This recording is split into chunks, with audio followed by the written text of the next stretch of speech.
C'est le rêve de toutes les personnes qui découvrent, qui ont envie de découvrir un trésor.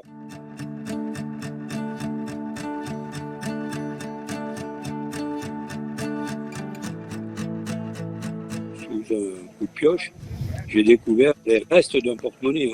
On voyait bien que c'était un porte-monnaie en cuir parce qu'il restait des petits bouts racornis.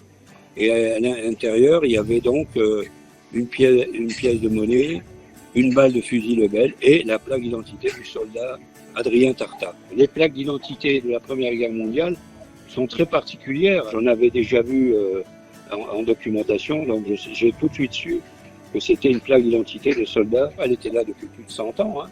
Mais non, tout était parfaitement lisible. Quand j'ai essuyé, j'ai tout de suite vu les inscriptions qu'il y avait dessus. Comme nous sommes dans une région où se sont déroulées les toutes premières batailles de la guerre 14-18, on est sensibilisé.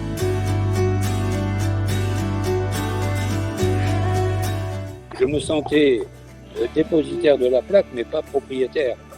Donc j'ai décidé de la rendre à la famille.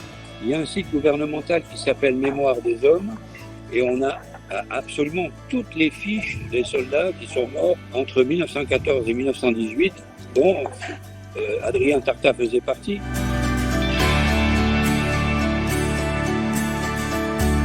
Les réseaux sociaux ont fonctionné d'une manière très efficace. Donc en 48 heures, j'ai eu tout l'arbre généalogique d'Adrien Tartat. J'ai été en contact avec les descendants, donc c'est des petits-neveux, et je suis invité en Haute-Loire au mois de juillet. Tout d'un coup, on a dans la main un objet qui a eu une vie, qui a été presque un objet intime.